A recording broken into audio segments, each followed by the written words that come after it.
Handicapper Steve here, handicapping the racing from Gulfstream Park here on Thursday. It's the 11th of January 2024. Gonna look at the ninth race from Gulfstream, but before I get on to that, remember to please follow me on Twitter at HorseRacingKid5 for more selections for race courses around the world, and I mean it around the world. Let's look at the ninth from Gulfstream, which is a very good one. It's a maiden special weight purse, $89,000, race for maidens 4-year-olds and upwards here. We have a field of 10 horses going 1,800 meters or a mile and an eighth on the Gulfstream Park turf course. Rails around at 59 feet. This kind of reminds me of this kind of race reminds me about years ago in Gulfstream Park, 20 years ago.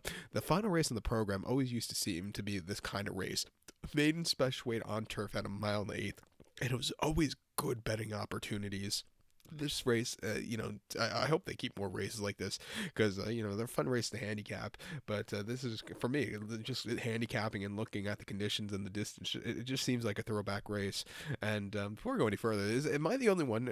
I've noticed, actually, the racing quality at Gulfstream this winter. I know I've been a little critical of it the last few winters, but this winter, it actually looks like it's better quality than usual. It's not like it was years and years ago, but for the last few years, pre-COVID, since pre-COVID, it seems like the quality, for some of these main special weights have been really showing up well. So for the day-to-day racing, so am I the only one? Maybe. But my top selection, I'm gonna go with the one horse Sergeant Pepper. Don't like the album though. I'm gonna go 1543 in the superfecta. 1543 super. Top selection one horse Sergeant Pepper. Between Sergeant Pepper and Pet Sounds, I go Pet Sounds. But this 4-year-old gelding by Uncle Mo, Top Pletcher trains. I Ride Tease Jr. gets the mounts.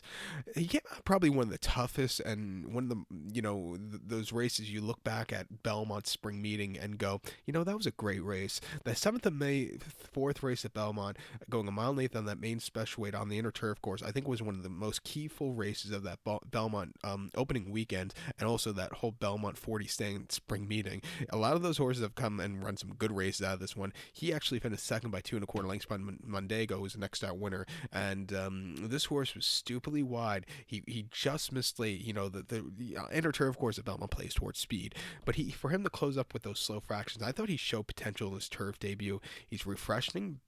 Back to turf, first time gelding, reports of gelding on the 11th of December of last year. I think he could really run a good racing and get the job done here today.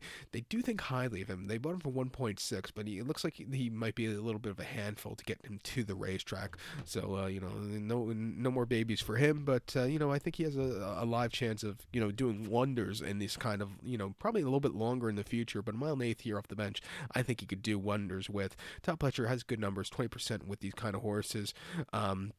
Two back, he ran at here at Gulfstream on 3rd, 1st March, mile 70 off the turf to Pete on main special weight 70,000. He finished 4th by 2.25 lengths that day. He was a little bit wide that day. He just kind of yielded late, but he got down the race course well. And then late February at Gulfstream, a mile and eighth in the main special weight 70,000. He finished 5th by 23.25 lengths that day. He was wide, just didn't show up. One of those other races I really like at Gulfstream, those late February, early March 3-year-old races going a mile and an eighth on the dirt. Some years you'll see horses run out in those races and end up in the Florida Derby and end up in the Derby. Last year, not so much. That race, Summer Cause, I don't think he did anything. I think 3rd place finisher Tishweeb did something, but other than that, they were pretty crap races last year. But this horse, he just ran crap that day. Just going from 6 furlongs to a mile and an eighth. I thought they were just asking a little bit too much that day. And then on debut about a year ago, 14th of January to be exact, going 6er in the main special weight. He finished 6 by 7 lengths that day. He was with them early on, but then completely crumbled. He wasn't keeping up there. He is training well. I think this is the right trip for him. I'll give him a shot here on the ticket off the bench. I think the 5 horse Fly Right for Fernando Abreu and Javier Castellano could get the trip to win. Most recent ran over the Wilson Mile at Saratoga, a mile off turf in the main special weight 105,000, where he finished 7 by 26.25 lengths that day. He was wide and just ran crap, never getting into it. It wasn't his day to win. 7th of July at Belmont, going a mile and a quarter in the main special weight. He had a decent second place finish by 1.25 lengths. He was with them early on. He kind of got overtaken late. Maybe the trip was just a tiny bit too long for him, but he got down the race course well.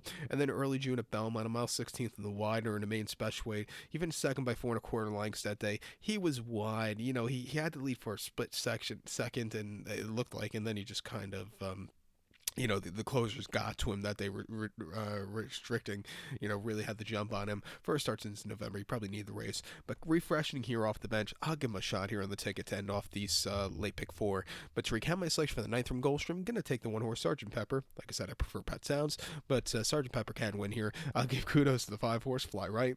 1543 Super, 1-5 in the multi race. So good luck to all. Please follow me on Twitter at Horse Racing Kid 5. Good luck, everybody.